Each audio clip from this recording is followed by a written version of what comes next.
I have severe insomnia. Welcome to the club. I was diagnosed when I was still a junior in high school.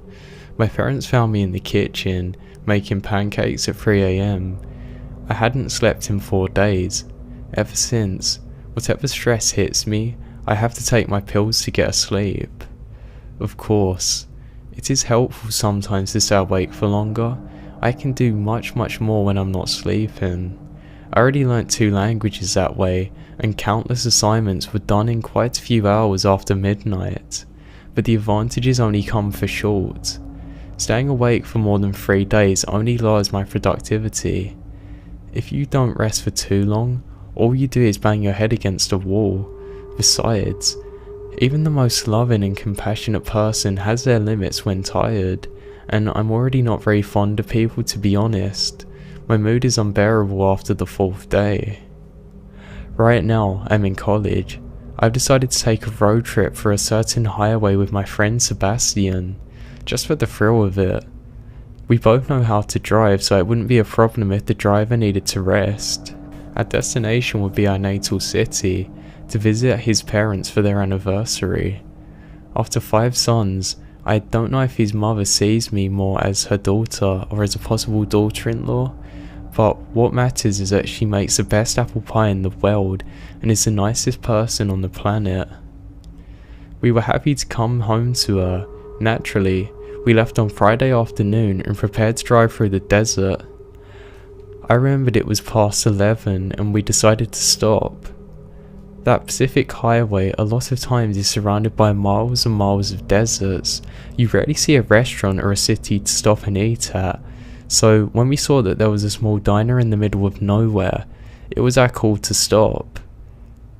Now this plaque a few miles back indicated that we were between some small cities on our map, in a big straight line with no exits for at least a couple of towns before and after that lonely diner. Sebastian then went to park and we found that the parking lot was empty. That didn't strike us as strange because that diner and gas station was in the middle of nowhere. They sure as hell don't have that many visitors, especially not when it's this late or off season. Rather, I'd find it weird if it had lots of cars.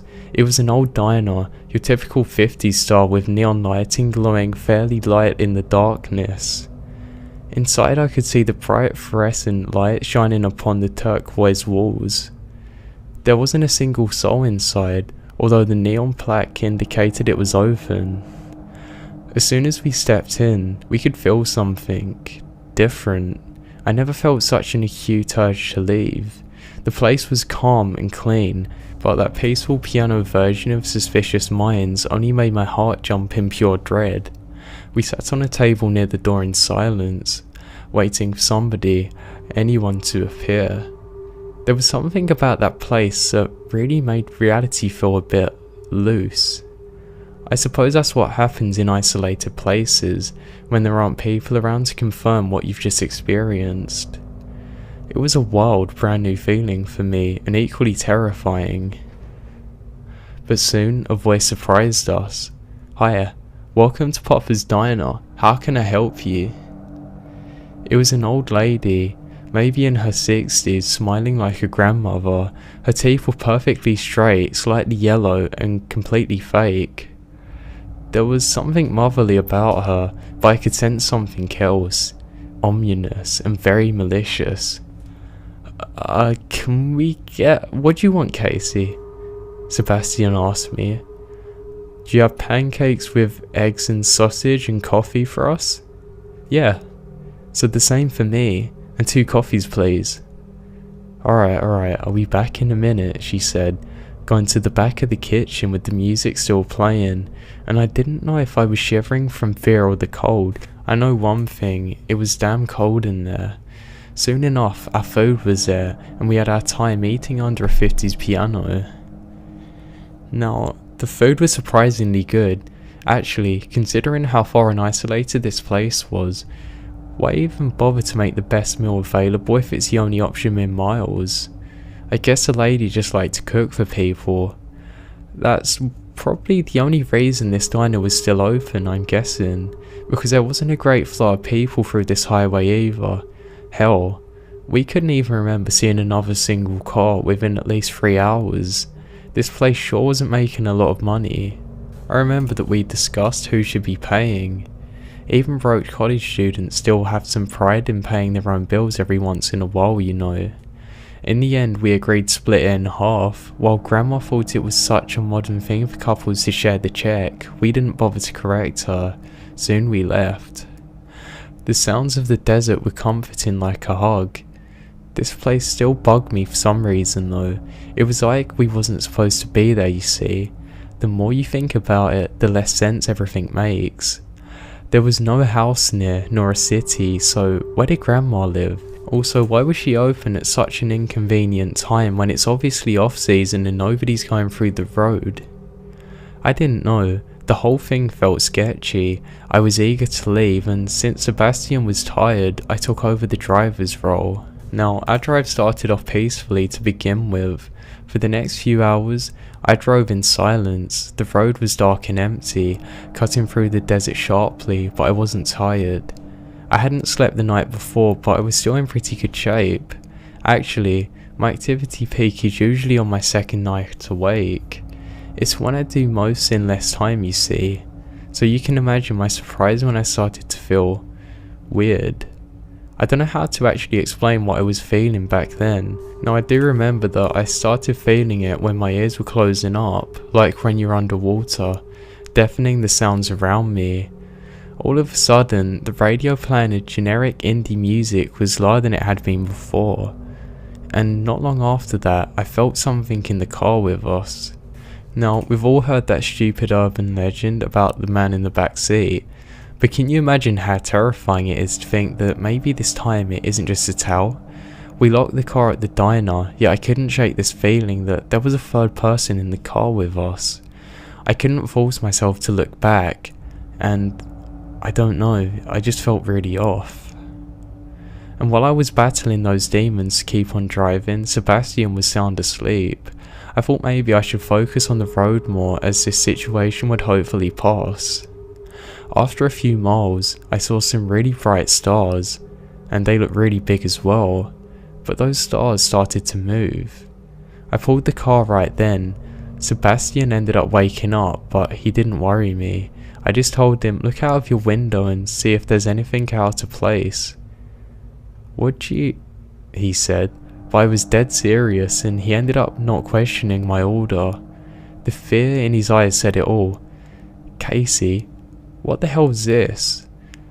I don't know really. Those lights were dancing in the sky, going up and down and left and right, and there were about a dozen of them. They were bigger than stars, almost the same size as the moon. I can't even put into words how terrifying it was realizing this. I was so frightened. It was like an exotic and dangerous animal in front of me. During episodes of severe insomnia, it may happen that you see things that aren't really there, like a mad glitch. You put your keys up beside your table, but the next morning, they are next to the couch and you didn't realise that you were seeing in detail. You take a vague shape and give it whatever it is for its easiest form for your brain. Now here's the thing, I never had hallucinated, but everything has its first time, right? Is this real? I thought it wasn't, until Sebastian confirmed it. Now 2 people don't hallucinate the same thing. It was real. Too real. Now I don't know for how long we stayed there, mesmerised and horrified at the same time. Could have been 10 minutes or 2 hours, I really can't tell you. Now I don't even know how we made it to the closest city in safety. All I know is that the next morning, we tried to explain it in the most rational way possible. That adorable old lady drugged us and we were tripping that night. I don't know. We did phone Sebastian's parents the next day to say that we were going to be late, coming up with an excuse so we could make it back to that diner. Was it a bad idea? Obviously, but we did it anyway.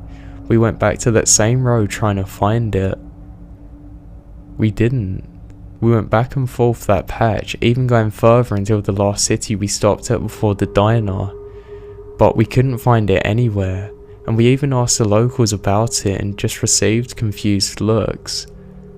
There was no diner on that part of the highway. A few questions remained, and I'm afraid I can't answer them.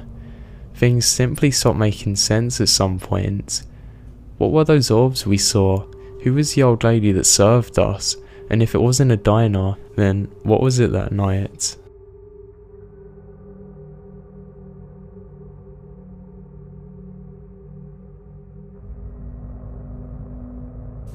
So, as a kid at around 11 or 12, I had the world on a plate.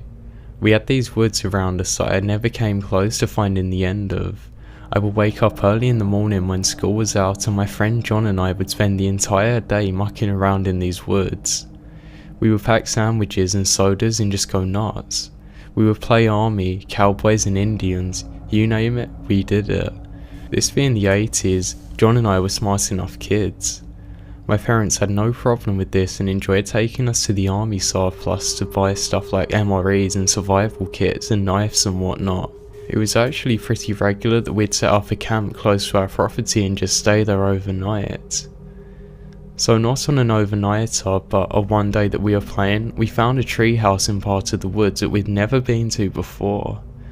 Probably about a 2-hour trek from the edge of the neighbourhood, maybe 2 or 3 miles away.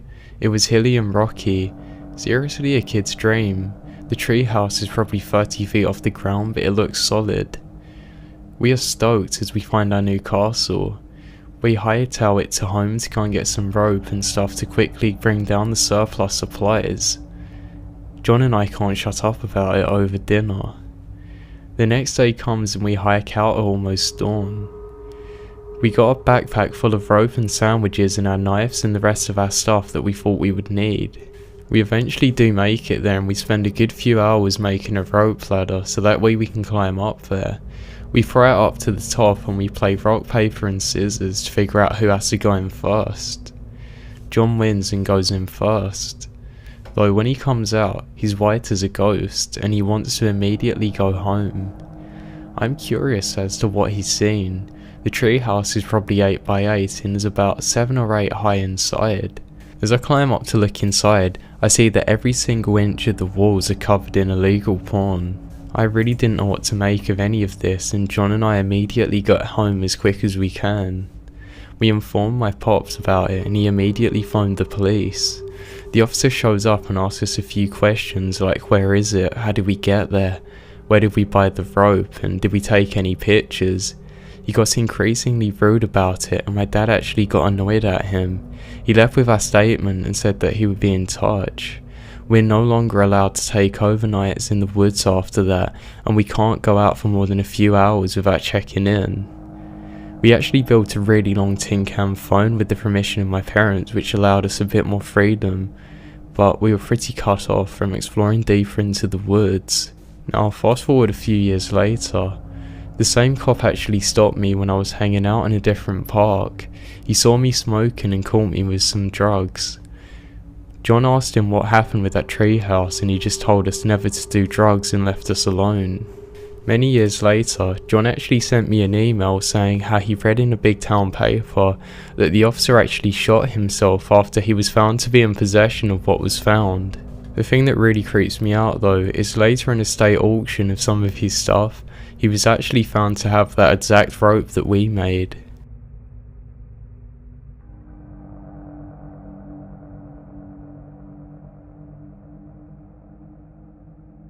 I lived in New Mexico for several years before moving to the Midwest. My friend Amy and I, both females, would spend most days exploring the remote corners of New Mexico, discovering abandoned ghost towns and enjoying the quiet, desolate beauty of the desert. One afternoon in March 2010, we were traveling from Ruidoso to Albuquerque. Always up for exploring, we took a back road rather than traveling the more direct highway. One leg of our journey had us on the NM55. It's remote, teeny, tiny 2-lane highway. We loved those types of roads, up until that day. This part of New Mexico is flat and desolate desert. You can see for miles, and there is virtually nothing except for dirt and rocks between towns, and towns that can be miles apart. So we were on the NM55 going north. After a few minutes, we saw a white pickup truck ahead of us going the same direction. Suddenly, he stopped his truck sideways in the middle of the highway, blocking both lanes. We were about a mile away from him, and as we got closer, we began to get uneasy. We could see no reason for him to do this. We were the only other vehicle out there, and we began wondering if we should turn around rather than come up to him and have to stop. We were about half a mile away from him when he pulled over to the opposite side of the highway, but his truck was still pointed in the direction we were going to. We tried to relax a little. Surely this guy was a rancher or something. Maybe he was checking something on his land. As we passed him, we noticed a few things. 1. There was only one person in the truck, a middle-aged guy who never took his eyes off us. And 2, he was talking into a walkie-talkie. A few seconds after we passed him, he pulled back onto the highway and started following us, but he never got too close. He would get to within a few car lengths, and then drop back a little, and then speed back up again to within a few car lengths. We were getting nervous. We realised how alone we were. We had seen no other traffic on that road, and we hadn't told anyone about our great idea to take this detour. We checked our cell phones, and neither one of us had signal, typical for remote New Mexico, but scary given our present situation. Amy was driving and speeding up, while I frantically checked the map, hoping to find a road that would have more traffic. There was no other road. We had to travel this one to get to the next town. Turning around to go back the other way didn't seem like a good option. After a few minutes, we saw another pickup truck coming towards us. He was going very, very slowly, maybe 20 miles an hour, if that. This pickup was old and beat up, whereas the one behind us was newer.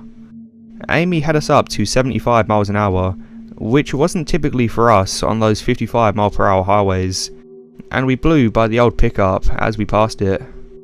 We saw that it was another middle-aged guy, and he was talking into a walkie-talkie.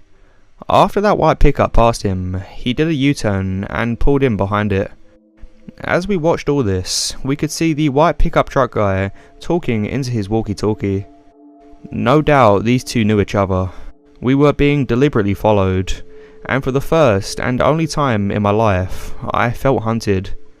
They stayed right behind us. We watched for obstacles in the road, but truly thought old beat up pickup guy had set up a trap in the road as our vehicle would be somehow disabled.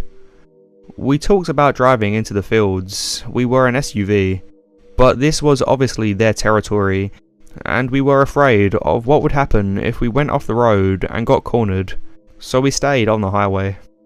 By now, white pickup truck guy was right on top of us. We could see him talking into the walkie-talkie, and he stayed right on our bumper, and old beat up pickup truck guy was right on top of him. The three of us sped down the highway. The white pickup inched closer. His manoeuvring and edging closer made it apparent that he was trying to bump us. I watched helplessly as he got to within inches of our back bumper. Amy floored it and we were passing 80 miles an hour and edging up to 90. The road was flat and deserted, but any little thing gone wrong could have been catastrophic.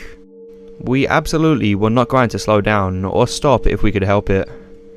The white pickup pulled into the opposite lane and started to gain speed. The only thing we could think of is that he wanted to pass us and get in front of us.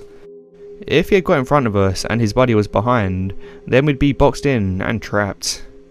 We looked frantically at the rocky desert on both sides of us. Our only option was to off-road it. Should we risk it? Could we speed through the desert and make it to safety in one piece?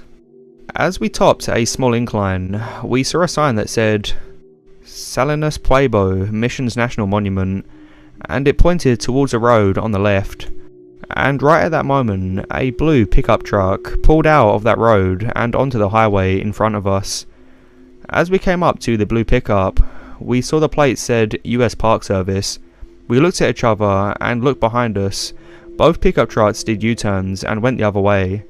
We followed the blue pickup to Mountain Air, and made our way to Albuquerque.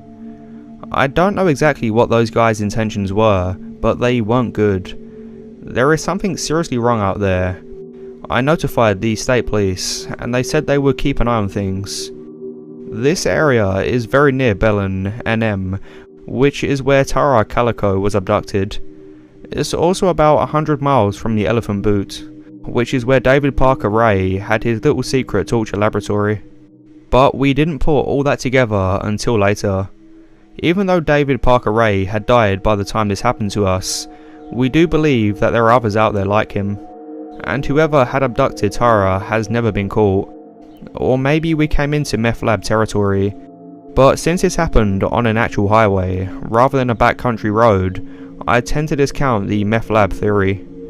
Whatever is going on out there, it's not good.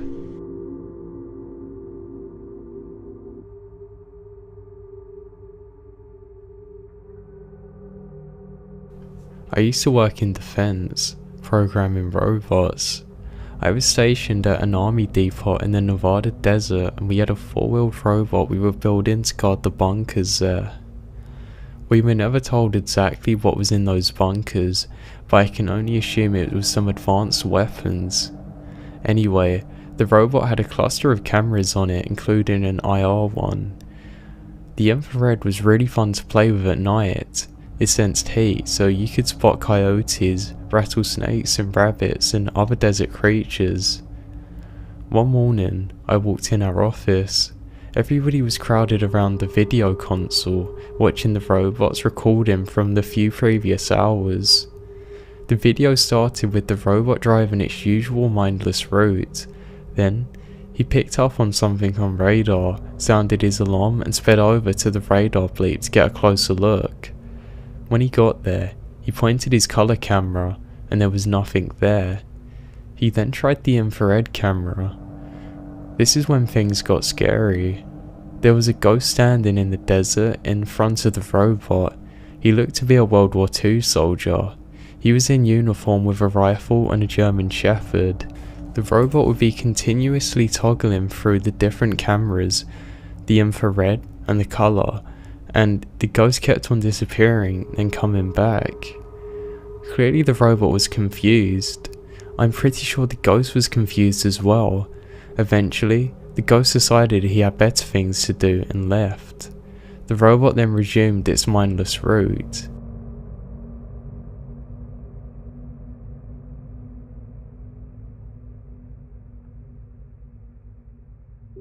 This happened 17 years ago, so please forgive me if exact details are a little fuzzy.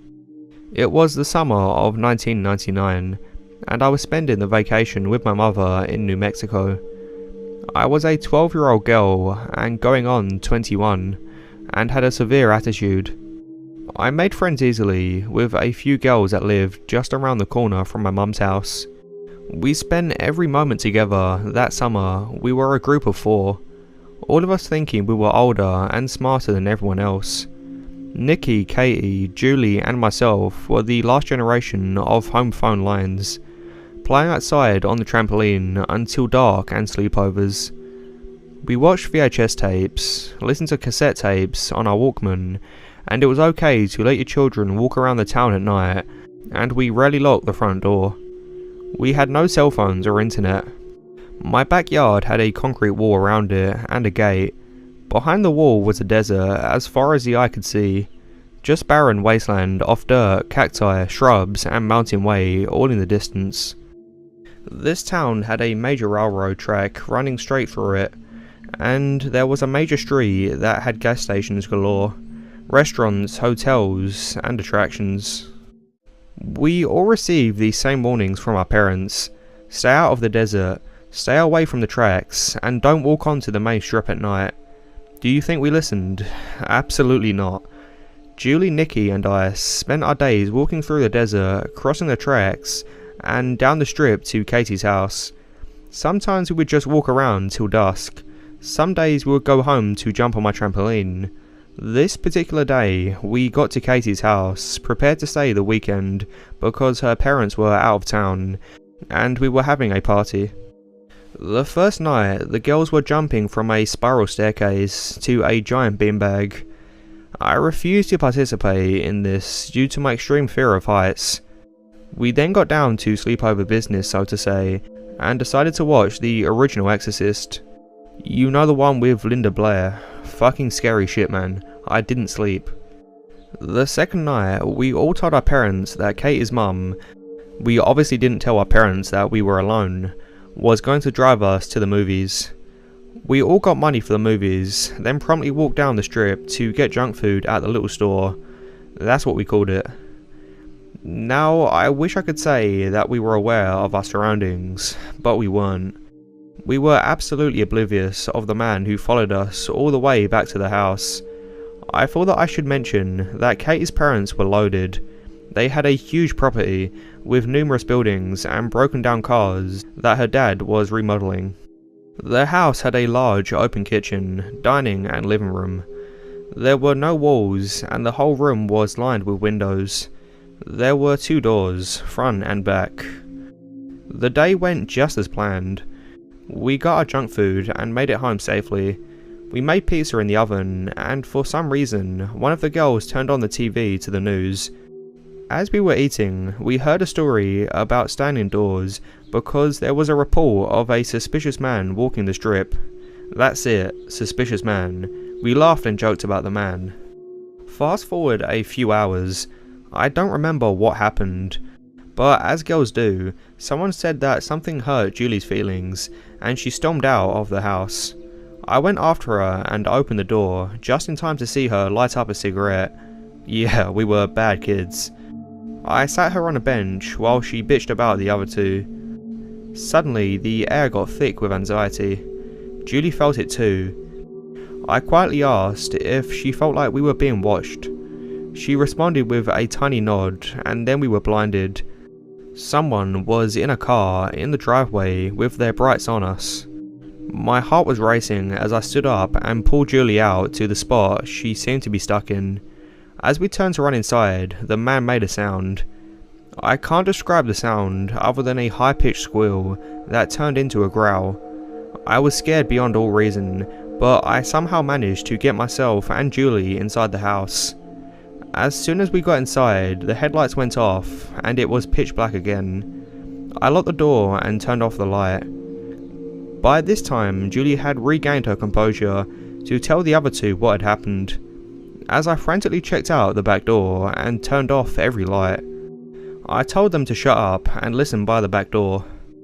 I heard the car door close, and I was praying to every god that he would go away. Then, right by my cheek, the door handle started to turn slowly, then frantically. I crawled away from the door and moved to where my friends were. For the next 2 or 3 hours, we sat there still as stone and listened to this man bang on every window and door trying to get inside. The phone was located across the room next to 2 windows. I finally got the courage to run to the phone and I called my mum. I told her that we were all home alone and someone was trying to get inside. I hung up with her and just waited. Julie screamed to the man that we called the cops, and all of a sudden the banging stopped. We sat and waited, listening to him get in his car, and then the sound again of the squall that turned into a growl, and then he was gone. My mum and stepdad showed up and checked the whole place out. They found tyre tracks and cigarette butts in the driveway where his car was, proving he had watched us for quite a while.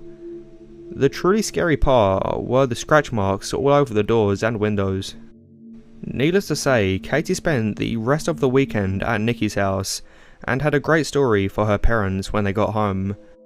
Our parents didn't punish us for lying and being reckless.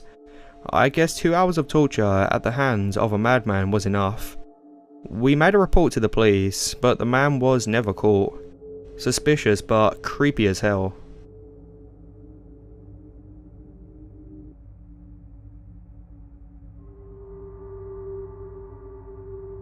My wife and I had just purchased our first home and had our first kid. The house was being built by the builders and we could drive past the house every so often just to have a look how it was all coming along. We started visiting the house at night and noticed that there was a car parked out in front of our own home. It was strange, but we figured it's probably just one of the workers leaving their car there. Sometimes the car was there, sometimes it wasn't. We didn't think too much of it. Fast forward a few months and our house is being built. The house is empty and we're slowly moving everything in during the first week.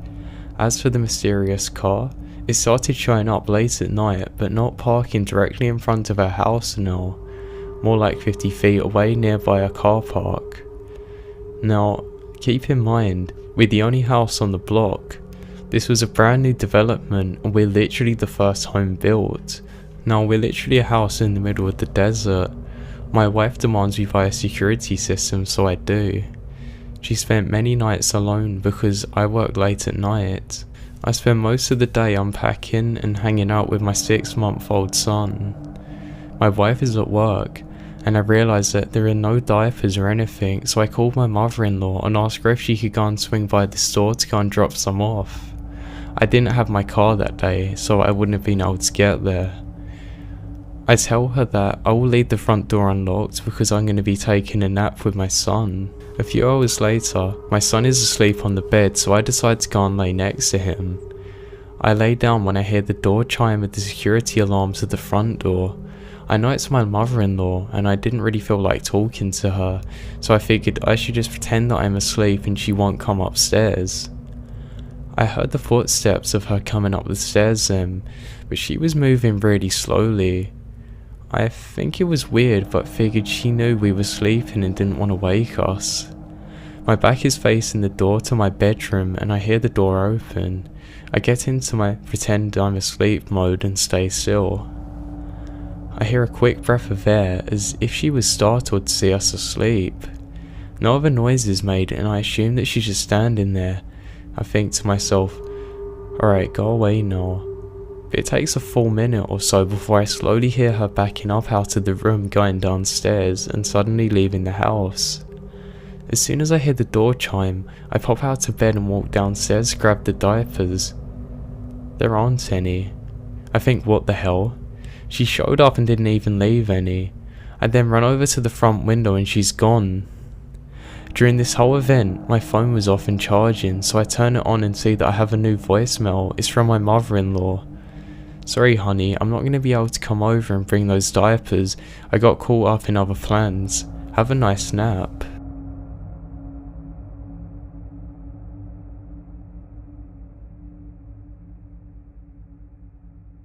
I never thought to share this story here, but a few months ago I posted about it briefly in another subreddit, and everyone suggested I share it here also.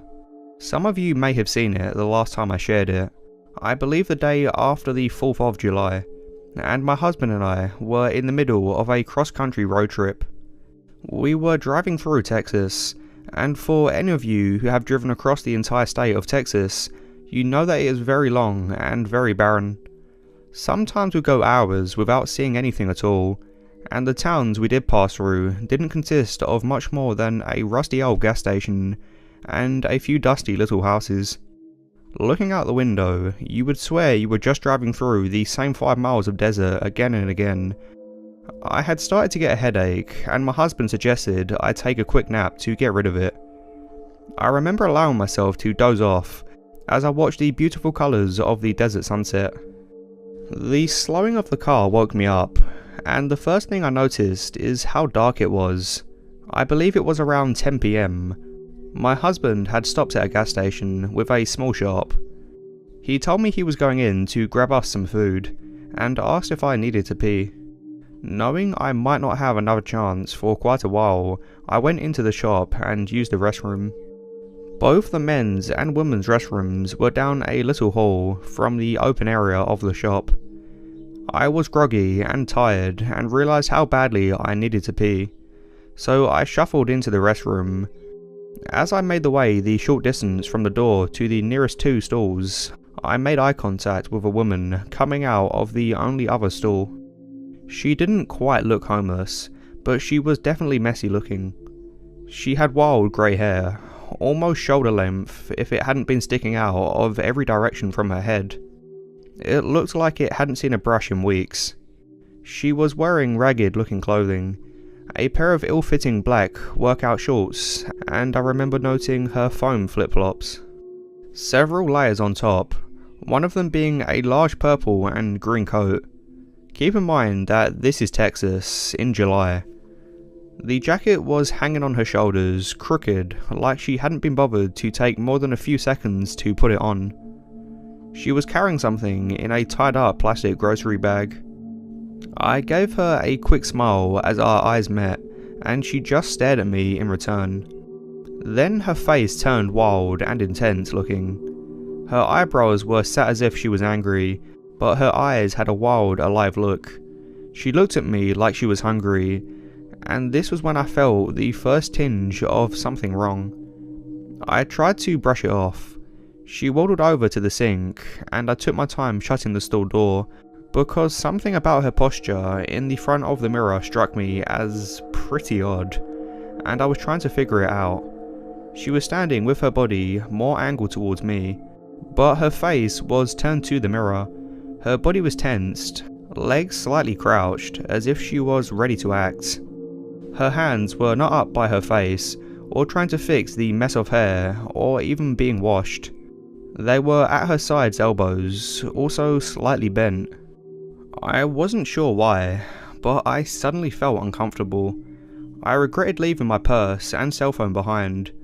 I shut and locked the stall door, and took my time using the toilet.